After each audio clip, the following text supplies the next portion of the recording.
jroning atiku aja nangis nalika sliramu ninggalaku pampanen kanthi kelas nduk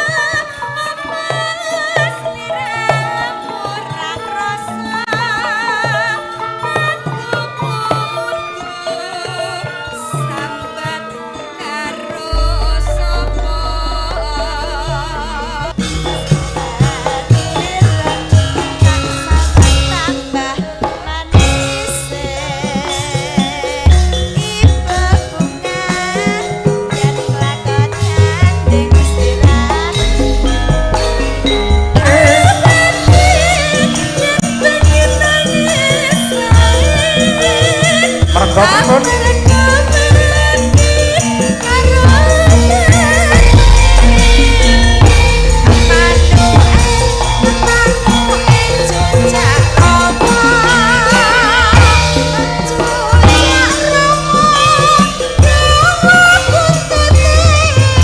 setiaku bisa anduweni marang sang Jasulasmi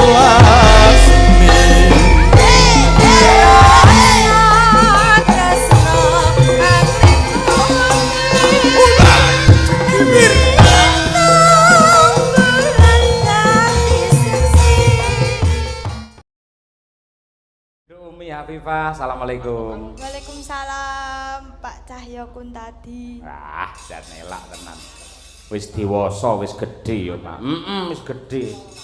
Tur nggumunku bareng sinden-sindenku iki kesorot kamera ning nggen YouTube ngene kok. Mencorong-mencorong kabeh, menyala. Mongko aku mbuktekke dhewe wong mau iki turu iki ya tunggal homestay karo aku. Tangi turu iki bah lek angop abape jan. Barang wis duandang kejawen walah cantik-cantik tenan. Iya. Ya Nduk Umi, matur nuwun ngaturake salam hormat marang Bu Guntin sak keluarga lan ugi para pamirsa ingkang kepareng rawuh wonten dalem mriki lan ugi kepareng mirsani lumantar streaming Kuntadi Channel. Yo. Nggih. Saderengipun kula nembang kula badhe ngaturaken panuwun dumateng sedaya para pamirsa, sedaya tamu undangan, wabil khusus dumateng Bu Guntin. Nggih, Pak. Nggih, leres. Bu Guntin ingkang gadah hajat. Mugi-mugi Bu Guntin sehat selalu, panjang yuswa, rezekine tambah kathah nggih, Bu. Amin. Terus kagem penonton mugi-mugi nggih panjang yuswa. Amin. Rezeki tambah kathah. Nggih. Terus mengke nek rezekine sampun kathah ampun kesupen anggap wayang nggih, Pak. Bu. Anu disapa akeh lho Umi Mania, Nduk, sing nang YouTube iki. Kangen to, suwi ora kok sapa to. Nggih. Halo. Aduh. Teman YouTube. Halo Bandung ora. Gaul ya Om ya.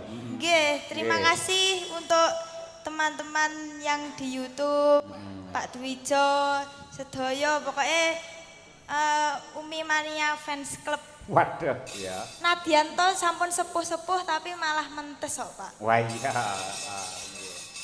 Pancen ngono kuwi kok mergo suaramu iki pancen ya apik tenan. Mula raneh ramokal kathah piyai sepuh ramung kakung putri sing bener-bener tresna karo sampeyan ngono iki. Yen ngrungokke suaramu direwangi grantes, nangis, trenyuh ngono kuwi ana. Iya. Mula minangka ijole saiki tembangno salah satu lagu yang mampu menghantar kamu melejit sampai sekarang. Ya kuwi Podang Kuning. Nggih, Pak. Ya, siap. Ayo. Bawani, Nduk. Yuk, Umi Hafifah. Nadyan wujud temong peksi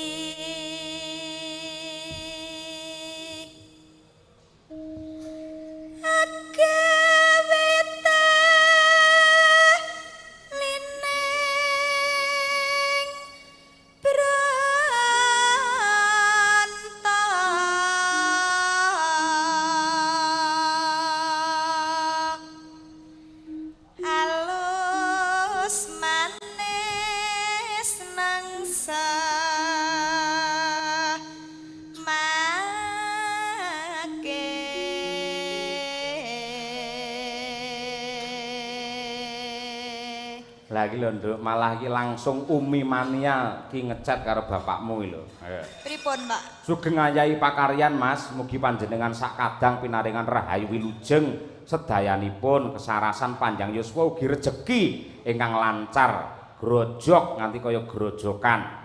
Dene ingkang kagungan kersa pinaringan kesarasan ugi bagya mulya. Nggih. Saking kula Umi Mania Halintar Cakropatnaba. Wah. Waduh. Kowe duwe penggemar mongko iki dosen pedalangan isi Surakarta lho, piye? Ora main-main kowe, ora. Ayo. Jos kuwi. Ayo. Tapi lak mboten nyawer. Mboten nyawer to?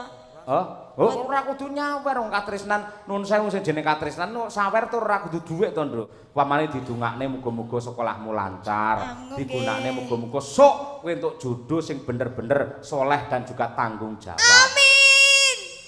Lambene ora malah. Ayo, ling amini tenanan. Tenanan mergo pancen saiki dheke lagi dhewe. Ya to. Nembung calana lanang ditolak kabeh. Ayo. Mboten lho, Pak. Ora ya, Nduk ya. Mboten. Ora mungkin wong cantike kaya ngono. Nah iya. Nononan gitu.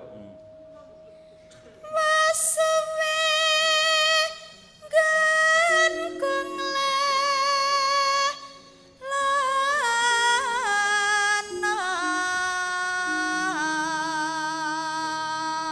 Ya. Golek isi podang jenar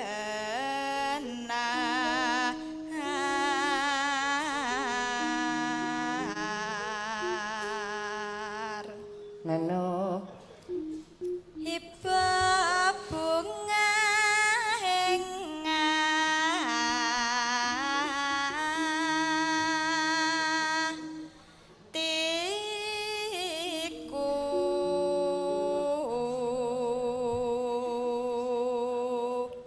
Nano nyanding bisa dadi miner Nduk. tombo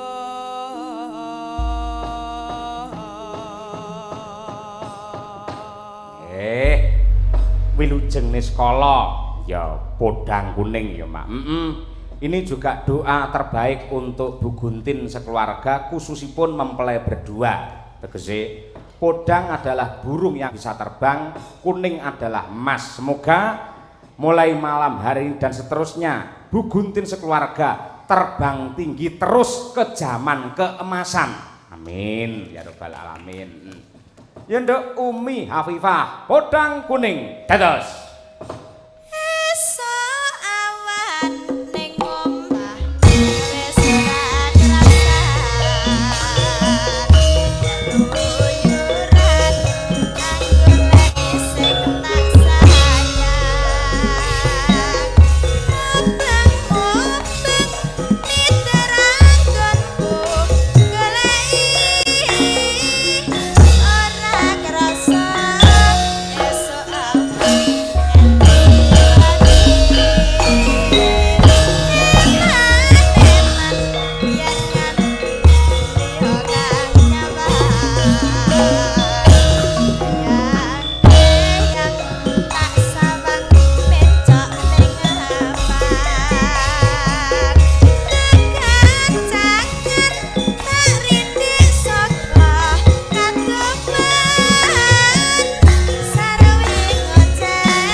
kasih genduk Umi Afifah. Ya. Geng dalu Mbak Winong Nawangsih. Nggih, sugeng dalu Pak Cahyo Kuntadi. Wah, iya. Pak Anom Cahyo Kuntadi. Nggih, Pak Anom Cahyo Kuntadi. Piye, Nduk? Sehat ta, Nduk? Alhamdulillah sehat sekali. Syukur. Sik semangat ta? Semangat sekali. Luar biasa. Pikiran cerah toh? Cerah sekali. Nah, iya. Banyak lampunya soalnya cerah tadi. Banyak lampunya jadi cerah. Oh, iya, Nek hatinya nggak tahu. Nek hatinya nggak tahu. Oh, so. Ati iki direksa, diopeni, diamankan supaya tidak mudah sakit. Karena survei membuktikan sumber-sumbere penyakit ki malah saka ati. Mula Mbah Maimun kiai paring dawuh yen kepengin sehat uripe mulya, atine kudu apik. Nah, jangan mempunyai rasa iri dengki, dendam dan juga rasa anyel kepada siapapun. Lakon adile dilakoni, men uripmu ke depan selalu kau tatap dengan penuh keindahan. Ngono lho. Nggih, Pak. Siap. Siap. Tur nuwun ya, Pak. Ayo aku terus memberi motivasi karo awakmu. Ayo. Lah nganti kowe terus mendem turun dalan, wah coto. Lho, mboten. Imane kuat ya? Iman kuat. Ayo, imame sing ngantuk. Ora bakal aku melek wis 7 tahun pas bengi iki ora. Ayo. Dibawani mbiyen tau tak gaweke to, Nduk. Nggih. Nah, nggih, bawani. Kunjuk karo sapa? Diaturke sapa? Napa nih? Tembange ngono. Oh, tembange nggih katur sedaya pamirsa teng mriki, kalih sedaya pamirsa teng YouTube Kuntadi Channel. Nggih. Seperti itu.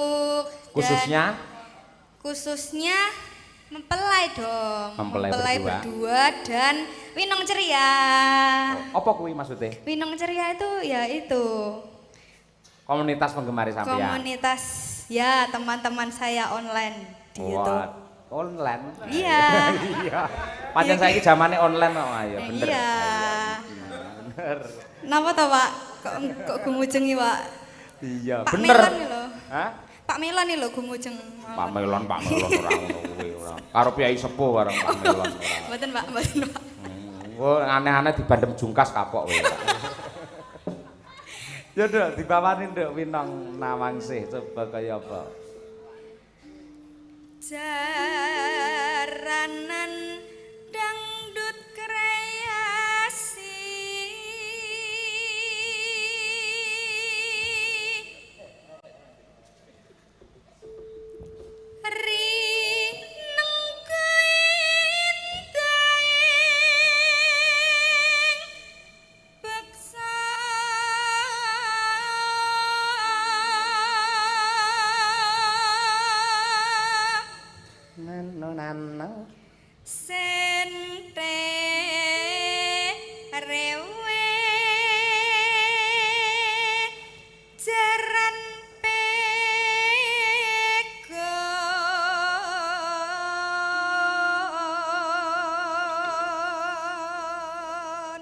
Suarane apik. Bocah ya cantik, bodine ya entuk. Mung kuciwane siji. Apa? Lalen. Ayo. Wonge pancen ya rene sing sampurna. Ora apa-apa. Duwe ciri khas dhewe-dhewe. Ciri khas wineng ya lalen kuwi. Sik enom wis lalen, sulek tuwekno piye? Ayo. Malah mari, Pak. Malah mari. Urung karuan, sulek pamane sampean ketemu jodoh manten anyar, mangko wis barno, Mas aku urung lho ki mau. Malah tutuk. Mboten to, Pak. Ora ya, Nduk ya. Lah kuwi ra iso lali ya, Nduk ya. Ha iya. Lah napa lho, kula mboten ngertos niku napa Mas Teh? Cukup lek ra ngerti ya wis, ya wis. Ngono. Lah iya. Nduk. Luwes kemas nuju prana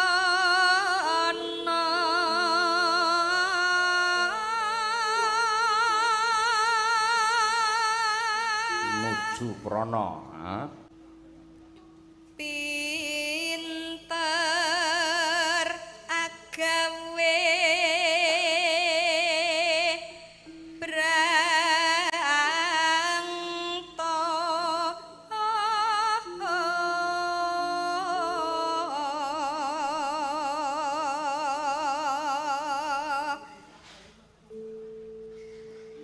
sinden winong tulung agung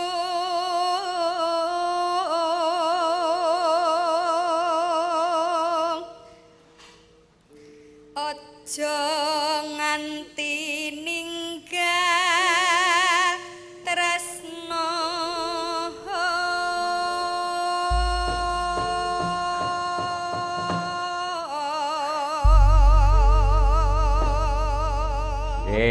Ngene Nduk men rada ganti suasana, sing sepisan dilanggamne ya. Nggih.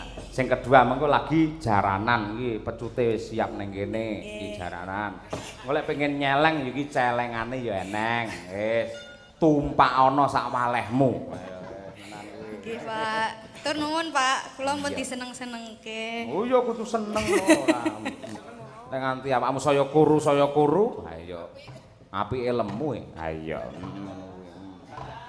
Berisi, berisi ilmu yang bermanfaat. Ya.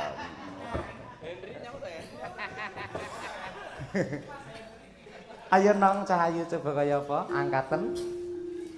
Nangis sajroning atiku. Aja nangis Cahayu. Nalika sliramu ninggalaku. Pampanen kanthi kelas nduk.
Karanan Tulungagung genjot nong yuk. Oye, hai, loha.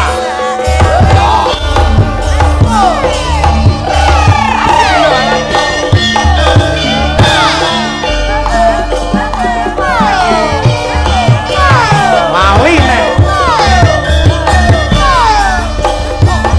Hey.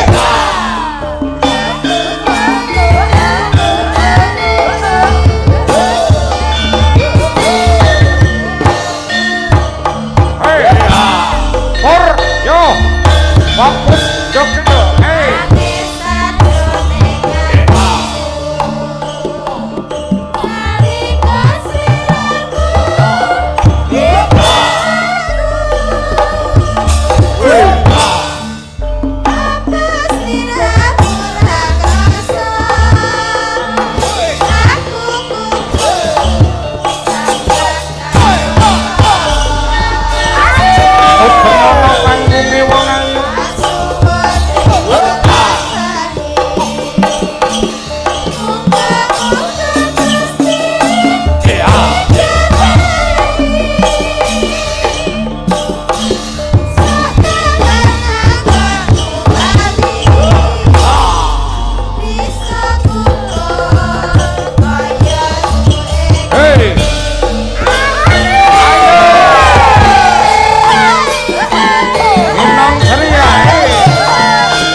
Nyuwun tepuk tangan yang meriah kagem Minong Nawangse. Wah, elok iki.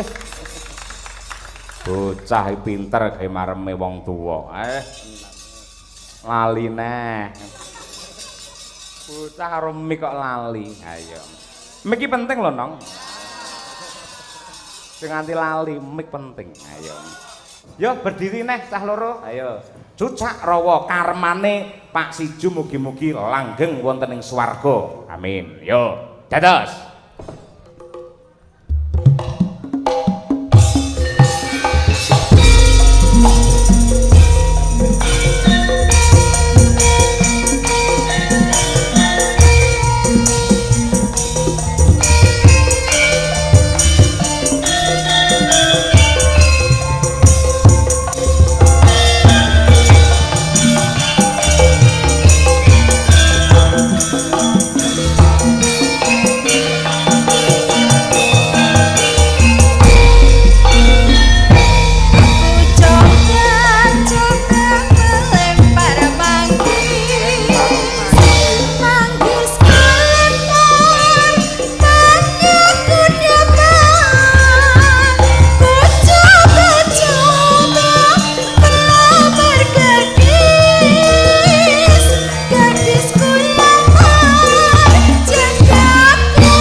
Ayo Mas Taslim mriki ya.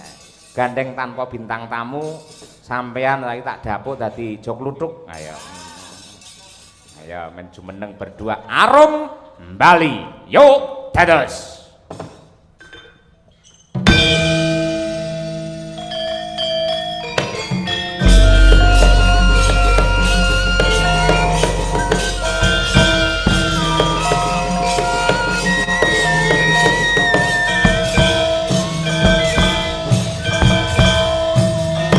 Ayo Mas Taslim berdiri.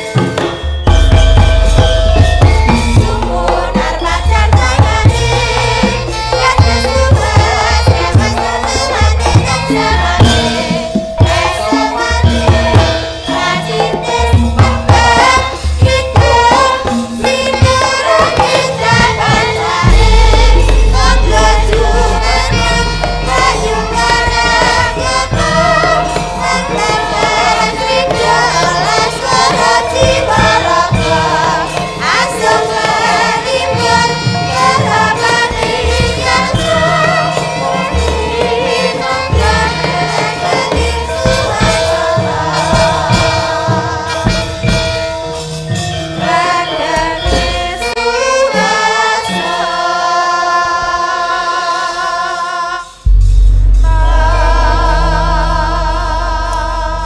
Wong sing putri wae wis mbeksa cara Bali kaya ngono kok. Sing kakung malah ning Ketapang iki piye ora. Jadi tugasnya cicik kok Mas. Jadi tugasnya cicik kok. Lho mboten lek teng mriki niku all round, kudu serba bisa. Nyatane jenengan nggih saged ngoten kok ya. Joget Bali dhewe, ayo.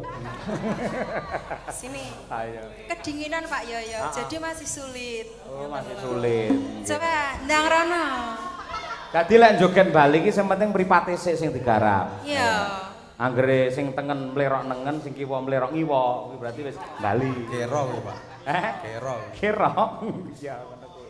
Nggih. Mbak Tuti, halo, sik semangat ta Mbak Tuti? Oh, saya selalu semangat. Alhamdulillah. Nadyanto wingi bar Ponorogo, saiki tekan Lumajang Pronojiwo. Walah, panjenengan isih sehat, seger, kewarasan tenan. Amin. Nggih. Mas Taslim pripun? Alhamdulillah sehat. Nggih. Aku takon napa kok pripun? Lah kabare to? Mboten. Mboten. Kok mboten tumbuh-tumbuh jenengan nggih.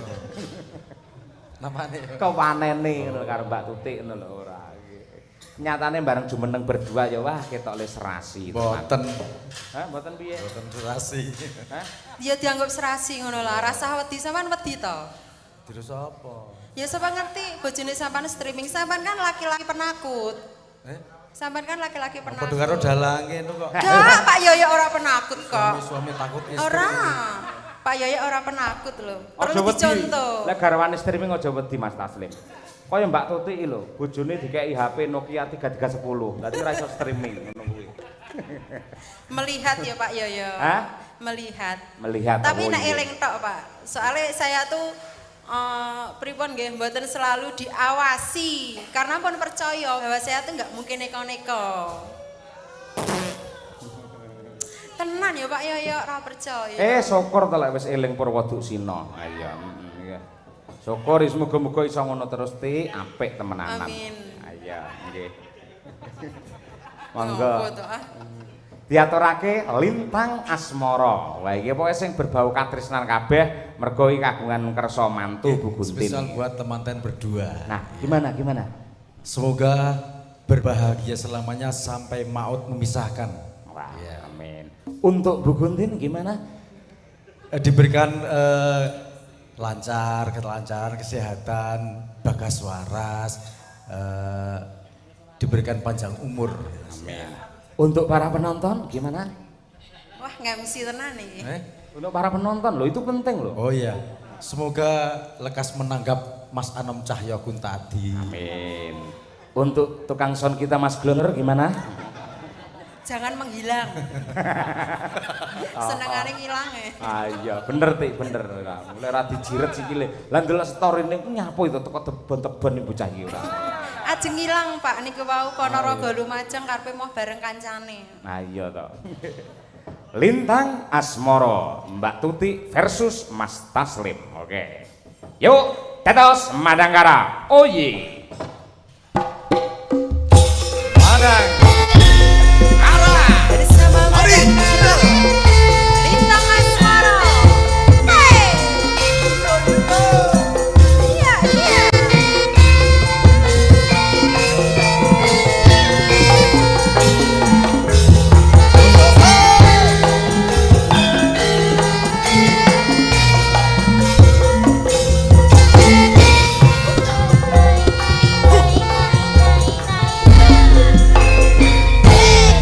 Siapan toro ratri mong eleng manis sing ati setiaku bisa anduweni marang sang Yasulasmi.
ratri digoyang tutik eleng manis ati setiaku bisa anduweni marang sang dia sulati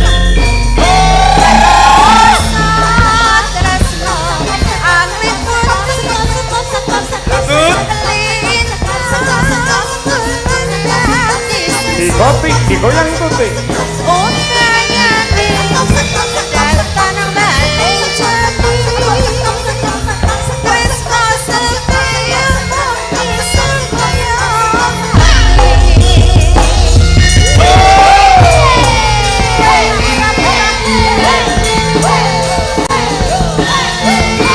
sukses untuk Gunting sekeluarga semoga barokah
luar biasa dan ayo Mas Taslim digotik imam ayo digoyang tutik jan lemes nantian biaya putri le atraktif le energik nanti kaya ngono ayo toh